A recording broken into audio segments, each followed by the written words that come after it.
দাদা ভাই, এই বাইকটি দেখুন, এত গুরুত্বপূর্ণ একটি কথা বলতেছে।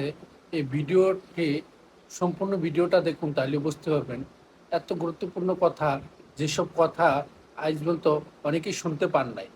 এই বাইয়ের কথাগুলো যদি শুনুন, তাহলে অনেক কিছু শিকার আছে, বুঝার আছে। ভিডিওটা দেখুন। এই মস্তিষ্ক রয়েছে না, এই মস্তিষ্কর দাম গবেষকরা জানাচ্ছে, যদি বিজ্ঞানীরা জানাচ্ছে, যদি বানানো যেত তাহলে 5,000 কোটি টাকা লাগতো এই মস্তিষ্ক বানাতে। তবে এত সুন্দর হতো না। এই মস্তিষ্ক চালাতে যে বিদ্যুৎ লাগে, এটাকে 2,000 কোটি কিলোওয়াট বিদ্যুৎ লাগে।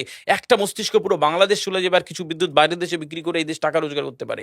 এই আপনি চিন্তা করে নিচে শিরোপোষের এগুলো, একটা তারের হেডফোনকে পকেটে দেবেন আর বের করবেন, দেখবেন ছাড়াতে হচ্ছে, তাই না? জড়িয়ে জট জানা লেগে যাচ্ছে। এই পুরো শরীরের মধ্যে এরকম জড়ানো পেছনে যত শিরা আছে না, এই শিরাগুলোকে বলা হয় খুলে খুলে রাখা হলে 11 একর জমি লাগতো, 11 একর জমি লাগতো।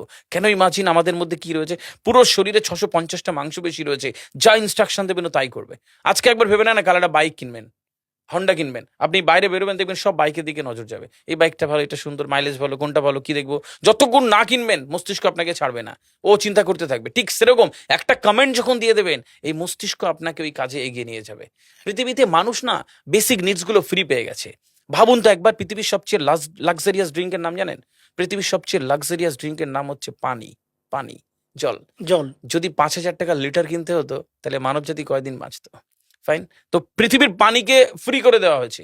অক্সিজেন, একটি গবেষণা জানায় সারাদিনে একটা মানুষ যত অক্সিজেন নেয়, এটি টাকা দিয়ে কিনতে হতো, তাহলে 3.5 লক্ষ টাকা লাগতো। একদিনের। শুধু রাত হয় বলে আপনাকে কত টাকা ইলেকট্রিসিটি বিল দিতে হয়, তাই না? ফ্রি পেয়েছি। আমরা সারাদিনে যতবার অক্সিজেন নিই, শ্বাসটা নিই, 17,600 নবার নবার থেকে 23,608 বার। এই যার একবার দমের কষ্ট, সে জানে একবার শ্বাস নিতে কত শ্বাস নিতে কত তাহলে কষ্ট। বেসিক নিডস গুলো তো ফ্রি। আর বাকি জিনিস আল্লাহ সুবহানাহু ওয়া তাআলা দিয়ে দিয়েছে। আপনার আমার জন্মের সময় সব দিয়েছে, একটা উইল পাওয়ার ঢুকিয়ে দিয়েছে, যেটাকে বাংলা ইচ্ছা শক্তি বলে। ইচ্ছা এই ইচ্ছা শক্তির বলে আপনি এখান থেকে বেরিয়ে কালো বলে চুরি ধরতে পারেন, আবার অভুক্ত মানুষকে একবেলা খাওয়াতে পারেন। এই দুটোর জন্য আপনার বিচার হবে, আর আপনার জীবন একদিকে যাবে। বুঝতে পারে, ফিল করতে হয় কেন দেওয়া হয়েছে। আমরা বেশিরভাগ মানুষ দেখবেন নামাজে দাঁড়ানোর সময় যে কোনো একটা ঘেমো গন্ধওয়ালা পোশাক পরে নামাজে দাঁড়াই। বিয়ে বাড়ি যাচ্ছি, হেভি ফিটফাট করে। কখনো এটা ভেবে নামাজে দাঁড়ায়নি যে আল্লাহ সুবহানাহু ওয়া তাআলার সামনে দাঁড়াচ্ছি, সামনে যিনি দাঁড়াচ্ছি। আমাকে সৃষ্টি করেছেন, আমার রবের সামনে দাঁড়াচ্ছি। এই ফিলটা হয় না। আমি সিজদায় গিয়ে বলি সুবহানা রাব্বিয়াল আলা, ও ঢাকায় নামাজ পড়ছি আর ঢাকুরিয়াতে রয়েছে আমার মন, কেন মানে বুঝি না। আমার তাকবীরে তাহারিমা করি, আল্লাহু আকবার, আল্লাহ সর্বশ্রেষ্ঠ, সর্বশ্রেষ্ঠ। ফিল করি না। যখনই না ফিল করবেন, তখন অনুভূতি আসবে না। সূরা জুমার আয়াত নাম্বার 9, খুব সম্ভবত আল্লাহ সুবহানাহু ওয়া তাআলা কোরআনে বলছে যে জানে আর সে জানে না, দুটো ব্যক্তি এক হতে পারে না। সুতরাং বুঝতে হবে। হাদিস শরীফে আমরা সবসময় পড়ি না যে শহীদের রক্তের তুলনায় জ্ঞানীর কলমের কালি অনেক বেশি মূল্যবান? কেন বলেছে? ফিল করতে হয়।